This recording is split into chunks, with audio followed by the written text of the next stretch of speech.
नमस्कार, आप सभी का स्वागत है यूथ अध्ययन के चैनल पे। एक बार फिर से मैं आप सभी के बीच एचपी टेट नवंबर के लिए साइकोलॉजी का पार्ट 4 लेके आ चुका हूँ। पार्ट 4 का जो पहला क्वेश्चन है, यदि डैश गुणसूत्रों का मिलान हो तो लड़की का जन्म होता है। अगर मैं बात करता हूँ, यहाँ पे क्रोमोजोम की बात हो रही है। ये बोल रहे हैं कि लड़की का जन्म किन क्रोमोजोम के मिलान से होता है। फादर और मदर की हम यहाँ पे बात कर लेते हैं। फादर में जो है वो 23 क्रोमोजोम्स के पेयर पाए जाते हैं और 23 जोड़े ही मदर में पाए जाते हैं। टोटल जो होते हैं ये 46 होते हैं। टोटल जो इनकी संख्या है क्रोमोजोम की वो 46 होती है। अगर फादर का एक्स और मदर का भी एक्स क्रोमोजोम मिलते हैं तो जन्म होता है किसका? लड़की का। तो लड़की के जन्म के लिए XX होना चाहिए, तो राइट आंसर आएगा XX। लेकिन कल के लिए क्वेश्चन क्या आ सकता है? क्वेश्चन आ सकता है कि अगर फादर का Y और मदर का X क्रोमोजोम मिलते हैं तो जन्म किसका होगा? तो XY से जन्म होगा किसका? लड़के का। तो आपने याद रखना है लड़के का जन्म कब होता है? जब X और Y क्रोमोजोम मिलते। अगले क्वेश्चन की बात करता। अगला क्वेश्चन है कि स्मृति का सूचना प्रक्रिया मॉडल प्रतिपादित किया गया। देखिए, जो स्मृति का जो सूचना प्रतिपादित मॉडल है, सूचना प्रक्रिया मॉडल है, इसको प्रतिपादित ये शिफ्रिन द्वारा जो है, इसको जो है वो शिफ्रिन के द्वारा प्रतिपादित किया गया था। ये बात आपको याद रखनी है। यहाँ पे ऑप्शन में मैस्लो दिया है। मैस्लो के द्वारा जो है वो हायरार्की दी गई थी, हायरार्की बताई गई थी, जिसमें आवश्यकताओं को बताया गया था। इसका फॉर्मूला दिया है मैंने आपको P²SES। P² psychological need, safety need, इसमें सारी की सारी मैंने एस्टीम नीड, आपको सारी की सारी मैंने आपको ये बताई है आवश्यकताएं। अगला क्वेश्चन है कि बालक द्वारा लंबे समय तक रोने पर भी पिता द्वारा खिलौना न देने का परिणाम होगा। देखिए, अगर बालक को जो है वो लंबे समय से जो है वो खिलौना नहीं मिलेगा और वो लंबे समय से रो रहा है, फिर भी जो है उसके पिता जो उसको खिलौना नहीं देंगे, तो जो उससे जो परिणाम आएगा, उससे जो रिजल्ट आएगा वो क्या है? तो उससे रिजल्ट जो आएगा, इसका जो राइट आंसर होगा वो ये आएगा विलोपन, एक्सटिंक्शन। अगले क्वेश्चन की बात करते हैं। निम्नलिखित में से कौन सी समस्या समाधान की वैज्ञानिक पद्धति का पहला चरण है? कि निम्नलिखित में से कौन सी समस्या समाधान की वैज्ञानिक पद्धति का पहला चरण है? अगर कोई भी समस्या जो है वो आ रही है तो उसका जो पहला जो चरण होगा समस्या के प्रति, तो समस्या के प्रति जागरूकता। भैया, प्रॉब्लम के प्रति अवेयरनेस होनी चाहिए। तो समस्या के प्रति जागरूकता जो है वो समस्या समाधान की वैज्ञानिक पद्धति का पहला चरण होगा। मोस्ट इंपॉर्टेंट है। ऐसे क्वेश्चन अब जो है वो थोड़े से परीक्षाओं में पूछे जा रहे हैं, तो याद रखना कि समस्या समाधान जो है वो वैज्ञानिक पद्धति का पहला जो पहला चरण जो होगा वो होगा समस्या के प्रति हमें पहले ही जागरूक होना है, उसके प्रति हमें पहले ही अवेयरनेस होनी चाहिए। अगले क्वेश्चन की बात करते हैं कि प्याजे के अनुसार, आप प्याजे के बारे में आपने सुना ही होगा। प्याजे के अनुसार निम्नलिखित में से कौन सी अवस्था में बच्चा अमूर्त संकल्पनाओं के विषय में तार्किक चिंतन करना आरंभ करता है? तार्किक चिंतन का मतलब बच्चा जो है वो खुद से ही सोच रहा है। बच्चा क्या कर रहा है? खुद से ही सोच रहा है। तो ये कौन सी अवस्था हो सकती है प्याजे की? देखिए, प्याजे के द्वारा बहुत सारी अवस्थाएं दी गई थी, जैसे कि संवेदी प्रेरक अवस्था या संवेदी पेशी भी हम इसको बोल सकते हैं। देखिए, जो ये सेंसरी मोटर है, ये जो थी ये 0 से 2 साल तक थी। और उसके बाद इसने बताई थी पूर्व संक्रियात्मक अवस्था, जो कि 2 से 7। पूर्व संक्रियात्मक कब से? 2 से 7। फिर बोली थी मूर्त संक्रियात्मक 7 से 11। और उसके बाद इसने बोली थी कौन सी? औपचारिक संक्रियात्मक, जो 11+ चलती है। तो ये सारी की सारी आपको पता होनी चाहिए। अब जब बच्चा खुद से सोच रहा है, खुद से वो सोच रहा है, उसकी खुद से जो है उसकी सोच आ रही है, तो इसमें जो राइट आंसर होगा वो होगा ऑप्शन ए, औपचारिक संक्रियात्मक अवस्था, फॉर्मल ऑपरेशनल स्टेज। तो आपको ये याद रखना है कि फॉर्मल ऑपरेशनल स्टेज में तार्किक चिंतन करना आरंभ कर देता है। बच्चा खुद से सोचना जो है वो क्या कर देता है? प्रारंभ कर देता है। जीन प्याजे की अगर बात की जाए तो इन्होंने कॉग्निटिव डेवलपमेंट, संज्ञानात्मक विकास की का जो सिद्धांत है उसको दिया था 1936 में। अगले क्वेश्चन की बात करते हैं। निम्नलिखित में से कौन सा सूक्ष्म गतिक कौशल का उदाहरण है? अगर मैं बात करता हूँ कि भैया फाइन मोटर स्किल, एग्जाम्पल जो है वो फाइन मोटर स्किल का कौन सा है? देखिए, 2 प्रकार के मोटर होते हैं, एक फाइन मोटर होता है, एक ग्रॉस मोटर होता है। तो दोनों आपको पता होने चाहिए, एक फाइन मोटर, एक ग्रॉस मोटर। फाइन मोटर में क्या होता है कि इसमें जो है वो जो हमारी जो स्मॉल मसल जो है ग्रो करती है, तो उसको हम जो हमारा फाइन मोटर है उसमें लेंगे। लेकिन जो ग्रॉस मोटर है, इसमें हम जो ग्रॉस मोटर में लेंगे जो हमारी जब लार्जेस्ट मसल होती है, जब वो डेवलप्ड करती है।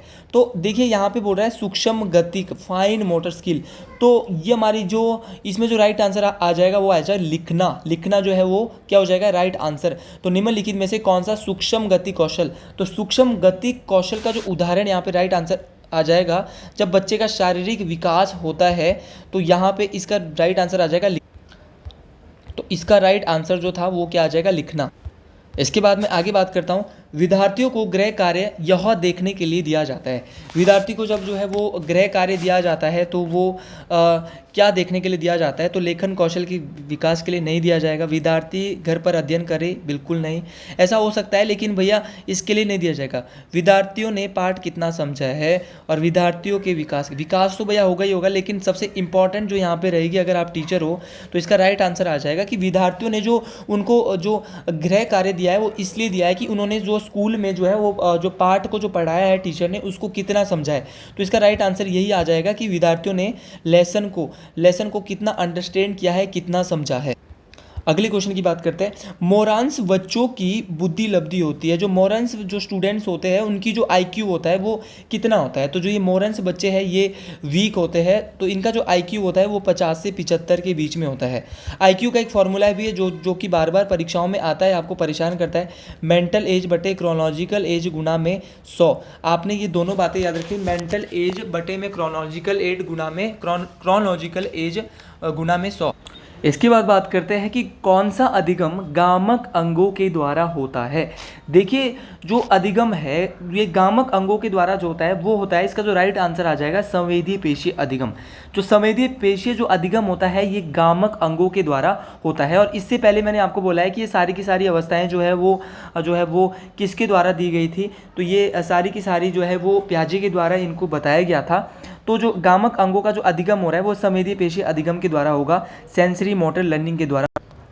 अगला क्वेश्चन है, आर्मी अल्फा और आर्मी बीटा किस प्रकार के परीक्षण है। अगर मैं बात करता हूँ आर्मी अल्फा और आर्मी बीटा की, ये दोनों जो है वो आर्मी अल्फा में क्या आएगा, पहले तो आपको ये पता होना चाहिए कि आर्मी अल्फा में क्या आएगा और आर्मी बीटा में क्या आएगा।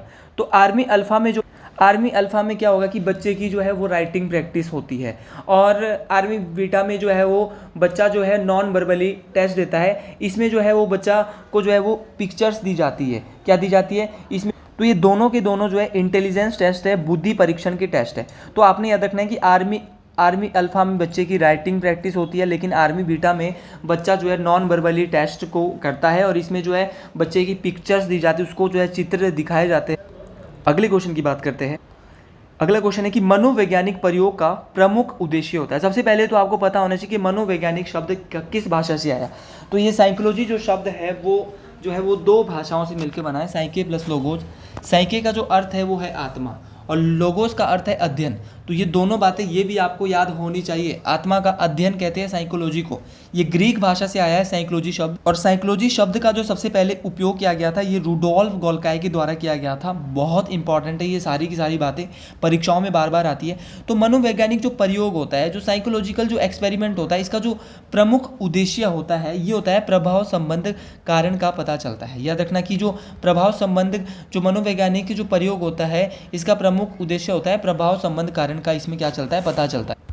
अगले क्वेश्चन की बात करते हैं कि विकास में परिवर्तन होते हैं। विकास में जो है वो किस प्रकार के परिवर्तन होते हैं। तो देखिए विकास में जो है वो परिवर्तन होते रहते हैं, और विकास जो है वो जीवन में विकास जो है वो निरंतर, ये क्वेश्चन भी आता है कि विकास जीवन में किस प्रकार होता है। तो विकास निरंतर होता रहता है, लेकिन आपको याद रखना है कि विकास जो है वो गर्भाधान से मृत्यु तक होता है व्यक्ति का। जब वो पेट में होता है उस टाइम से लेकर विकास होता है, और जब तक वो मरता नहीं है तब तक उसकी ज़िंदगी में विकास होता रहता है। अगला क्वेश्चन है कि किस आधार पर एरिक्सन की अवस्थाओं का वर्गीकरण किया गया है। अगर मैं बात करता हूँ एरिक एरिक्सन की, इनके द्वारा एक बहुत ज़्यादा इंपॉर्टेंट थ्योरी जो परीक्षा में हमेशा पूछी जाती है, इस थ्योरी का नाम है साइको सोशल थ्योरी, जिसको मनोसामाजिकरण का सिद्धांत भी कहते हैं। तो मनोसामाजिकरण का सिद्धांत जो दिया गया था वो एरिक एरिक्सन के द्वारा दिया गया। इनकी जो ये थ्योरी है इसके आधार पर इन्होंने बोला है कि किस आधार पर एरिक्सन की अवस्थाओं का वर्गीकरण किया गया। तो एरिक्सन की जो अवस्थाएं हैं वो सोसाइटी पर जो है वो सोसाइटी पर डिपेंड है। तो इसमें राइट आंसर आएगा सामाजिक संघर्ष का समाधान। तो सामाजिक संघर्ष का समाधान जो है वो एरिक्सन की अवस्थाओं का, इस सामाजिक संघर्ष के समाधान के आधार पर जो है एरिक्सन की अवस्थाओं का वर्गीकरण किया गया है। अगले क्वेश्चन की बात करते हैं कि अहम के आधार पर संचालित होता है। अहम के आधार पर जो संचालित होता है वो होता है वास्तविकता नियम। कौन सा नियम होता है? Reality principle. यहाँ से मैं आपको तीन चीज़ें बताऊंगा। एक होता है इड, ईगो और सुपर ईगो। देखिए आपको तीनों बातों का पता होना चाहिए। इड, ईगो और सुपर ईगो की जो मन को जो है वो तीन भागों में बांटा गया था, इड, ईगो और सुपर ईगो, जिसको हम बोलते हैं इदम अहम परा अहम। देखिए यहाँ पे जो इड का जो अर्थ है वो है प्लीजर है। इड का जो अर्थ है भैया वो क्या है? आनंद, प्लीजर है। लेकिन जो हमारा सुपर ईगो का जो अर्थ है वो है मॉरलिटी। लेकिन जो अहम का जो अर्थ है भैया यहाँ पे, जो हमारा ईगो जो है इसका जो अर्थ है वो क्या होगा भैया? वो होगा रियलिटी, वास्तविकता। तो और इड, ईगो और सुपर ईगो के बारे में 1923 में सिगमंड फ्रॉइड के द्वारा बताया गया था। ये भी आपको याद रखना है। और ये भी आपको याद रखना है, मोस्ट इम्पॉर्टेंट है। जो हमारा सुपर ईगो है वो मॉरलिटी पर, नैतिकता पर काम करता है। ये भी क्वेश्चन परीक्षा में पूछा जा सकता है। इड जो है वो प्लीजर पे काम करेगा, लेकिन जो हमारा अहम है, ईगो जो है वो रियलिटी प्रिंसिपल पे कार्य करेगा। देखिए साइकोलॉजी को पढ़ना थोड़ा सा टफ है, लेकिन अगर आप इसको अच्छे से समझ आते हो तो ये टफ नहीं लगता है। देखो आज जो मैंने आपको 20 क्वेश्चन लाए हैं वो थोड़े से अच्छे लेवल के हैं, जो आपको हर एग्जाम में जो है वो साइकोलॉजी में दिक्कत आने नहीं देंगे। अगर आपको ये वीडियो अच्छी लग रही है तो आप इसको ज़रूर शेयर करें। मैं आपको यहाँ से इतना बताना चाहता हूँ कि हमारा टीजीटी आर्ट्स का एक बैच बैठा है, जो एलटी और टीजीटी आर्ट्स दोनों बैच हमारे बैठ चुके हैं।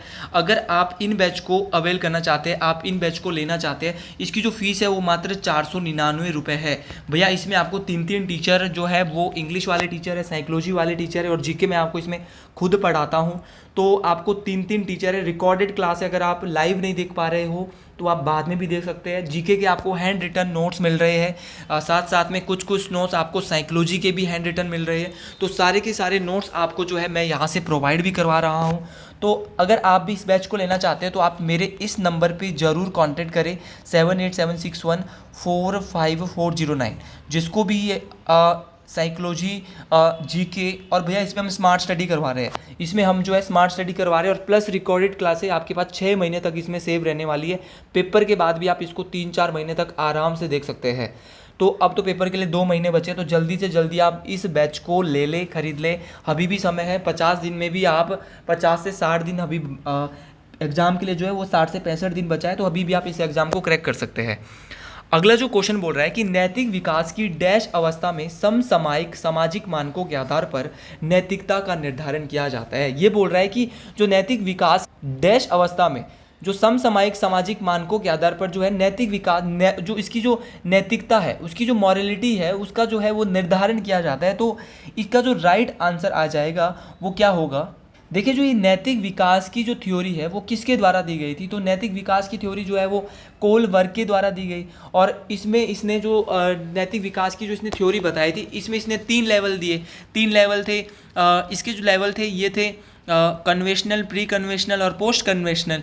और इसमें 6 स्टेजेस इसने बताई, 6 अवस्थाएं जो है इसने बताई थी। तो आपको याद रखना है कि जो इसने जो नैतिक विकास की जो डैश अवस्था है, इसमें जो समसामयिक जो सामाजिक मानक थे, इसमें जो नैतिक विकास का जो इसने निर्धारण किया था वो पारंपरिक अवस्थाओं के द्वारा किया, कन्वेंशनल के द्वारा किया। अगले क्वेश्चन की बात करता हूँ। डैश हमारी कार्यकारी स्मृति का संस्थान है। ये बोल रहा है कि dash is your working memory system. देखिए जो डैश हमारी जो कार्यकारी स्मृति का जो संस्थान है वो क्या है? तो ये है अल्पकालीन स्मृति। देखिए जो इसका जो राइट आंसर आ जाएगा वो क्या आ जाएगा? अल्पकालीन स्मृति। जो शॉर्ट टर्म मेमोरी है वो हमारा कार्यकारी स्मृति का संस्थान है। कि अभी भैया कार्य कर रही है, लेकिन बाद में हम इसको जो अल्पकालीन स्मृति है, जो शॉर्ट टर्म मेमोरी है, वो बाद में कार्य करने वाली नहीं। आगे बात करते हैं। विस्मरण एक कारण नहीं है। विस्मरण होता है जिसमें हम चीज़ों को जल्दी से भूल जाते हैं। तो चीज़ें भूलते हैं हम उसको कहते हैं विस्मरण। तो इसका राइट आंसर आएगा वंशिता। अगला क्वेश्चन है, इसको ध्यान से सुनना है कि 9 वर्षीय बालक की बुद्धि लब्धि मापन हेतु उपयुक्त परीक्षण है। एक 9 वर्ष का 9 ईयर का एक बालक है, उसके लिए जो मेजर करना है टेस्ट, IQ टेस्ट, तो उसके लिए जो है वो कौन सा टेस्ट जो है उपयुक्त होगा? तो यहाँ पे जो राइट आंसर होगा वो होगा WISC। WISC का जो ये वेशलर का एक बुद्धि परीक्षण है जो जिसका कि पूरा नाम है वेशलर इंटेलिजेंस स्केल फॉर चिल्ड्रन। क्या नाम है भैया? वेशलर इंटेलिजेंस स्केल फॉर चिल्ड्रन। याद रखना वेशलर इंटेलिजेंस स्केल फॉर चिल्ड्रन। तो सारा का सारा आपको याद रखना है वेशलर इंटेलिजेंस स्केल फॉर चिल्ड्रन कभी भी फुल फॉर्म आ सकती है TAT के बारे में बता चुका हूँ। और जो ये WISC है ना, ये 6 से 11 साल का एक जो बच्चे है उसके टेस्ट का जो IQ लेवल चेक करने के लिए इसको यूज किया जाता है, इसको मापने के लिए। TAT का अर्थ है थीमेटिक एप्रिसेप्शन टेस्ट, बता चुका हूँ। ये जो है वो प्रोजेक्टिव मेथड में यूज की जाती है और इसको जो है वो मोर्गन और मोरे के द्वारा जो है इस परीक्षण को दिया गया TAT को। WAIS ये भी वेशलर के द्वारा ही दिया गया, वेशलर अडल्ट इंटेलिजेंस स्केल। इसका पूरा नाम है वेशलर अडल्ट इंटेलिजेंस स्केल। तो ये भी आपको याद रखना है। ये 18 साल तक के 18 साल है 18 साल से ऊपर के उनके लिए होता है। फिर है यहाँ पे WPPSI, इसका नाम भी बता ही देता हूँ। यह है Wechsler pre school primary scale of intelligence. ये होता है जो 2.5 से 7.5 साल तक के जो बच्चे हैं उनके IQ को चेक करने के लिए WPSI, जिसका पूरा नाम है Wechsler pre school primary scale of intelligence. तो ये 2.5 से 7.5 साल। तो ये सारी चीज़ें आपको याद रखनी है जो एक्स्ट्रा चीज़ें आपको बताई जा रही है। मैंने पहले बोला है आज जो मैंने क्वेश्चन छांट के लाए है वो बहुत टफ क्वेश्चन है। बालक की अनुबंधित उद्दीपक के समान अन्य उद्दीपकों के प्रति अनुक्रिया की प्रवृत्ति है। देखिए जो बालक की अनुबंधित उद्दीपक के समान जो अन्य उद्दीपकों के प्रति अनुक्रिया की जो प्रवृत्ति है ये होगी भैया जनरलाइजेशन, सामान्यकरण। इसका जो राइट आंसर होगा वो क्या होगा? अगर बच्चे में क्या होगा? सामान्यकरण होगा। तो भैया ये क्या है? ये प्रवृत्ति जो है सामान्यकरण की प्रवृत्ति है। अगर बालक की अनुबंधित उद्दीपक के समान अन्य उद्दीपकों के प्रति जो अनुक्रिया होती है वो सामान्यकरण की एक प्रवृत्ति है।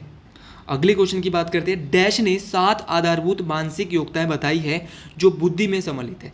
किसने बताई है भाई 7 आधारभूत मानसिक योग्यताएं जो कि बुद्धि में भी सम्मिलित है? तो ये किसके द्वारा बताई गई है? तो ये बताई गई है थ्रस्टन के द्वारा। किसके द्वारा? तो ये जो बताई गई है वो थ्रस्टन के द्वारा बताई गई। ये आपको याद रखना है कि जो थ्रस्टन थे इन्होंने जो है वो क्या बताया भैया? इन्होंने जो है थ्रस्टन ने 7 आधारभूत मानसिक योग्यता बताई है जो कि बुद्धि में भी सम्मिलित है। तो ये आपको याद रखना है, मोस्ट इंपॉर्टेंट है। यहाँ पे गिलफोर्ड दिया है। अगर मैं गिलफोर्ड की बात करता हूँ तो इन्होंने इंटेलिजेंस टेस्ट इन्होंने भी दिया था। सिमोन की बात करता हूँ तो इन्होंने विनय के साथ, जो अल्फ्रेड विनय थे उनके साथ जो है फर्स्ट इंटेलिजेंस टेस्ट में कार्य किया था। अगला क्वेश्चन है कि रेवन प्रोग्रेसिव मैट्रिक्स, जिसको हम RPM कहते हैं, एक डैश बुद्धि परीक्षण है। जो रेवन का जो प्रोग्रेसिव मैट्रिक्स टेस्ट है वो किस प्रकार का है? तो जिसको हम RPM के नाम से भी जानते हैं। तो वो अवाचिक है। कैसा है? नॉन वर्बल है। तो आपको याद रखना है कि रेवन का जो एक बुद्धि परीक्षण है वो क्या है? Non verbal. आपको याद रखना है, मोस्ट इंपॉर्टेंट। अगला क्वेश्चन है कि मूर्त संक्रियात्मक अवस्था की अवधि है। देखिए जो कॉन्क्रीट ऑपरेशनल स्टेज है, थोड़ी देर पहले मैं आपको बता चुका हूँ।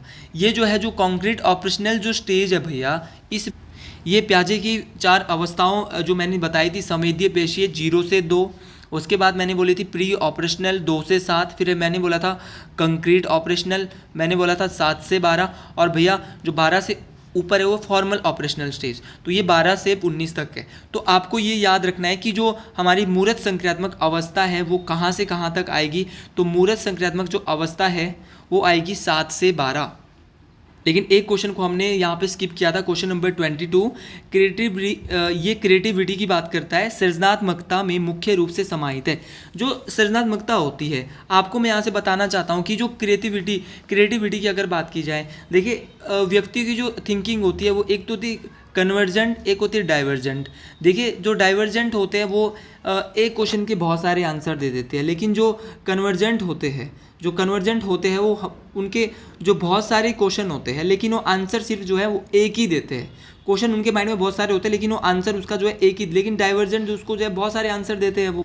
तो ये आसान क्वेश्चन था, जो इसका राइट आंसर आ जाएगा वो आ जाएगा जो सृजनात्मक लोग होते हैं वो मुख्य रूप से समाहित है कैसे? डाइवर्जेंट थिंकिंग में। क्रिएटिव पीपल जो होते हैं।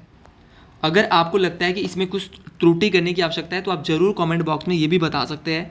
आपका जो आंसर है वो त्रुटि कर दिया जाएगा। वैसे मैंने पूरे प्रयास किया है कि ऑफिशियल आंसर की के तहत ही आपके पास आंसर लाए जाए। अगला क्वेश्चन है कि behaviour reason was propounded by, व्यवहारवाद के प्रवर्तक कौन है? अगर मैं बात करता हूँ व्यवहारवाद की, व्यवहारवाद के जो प्रवर्तक है ये है वॉटसन।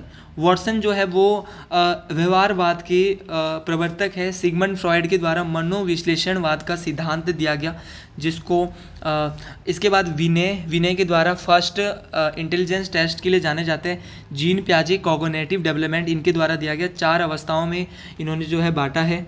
इसके बाद अगला क्वेश्चन है, व्यक्तित्व समायोजन के लिए डैश उत्तरदायी है। जो व्यक्तित्व का जो समायोजन है इसके लिए डैश उत्तरदायी है, तो इसका जो राइट आंसर आ जाएगा अहम।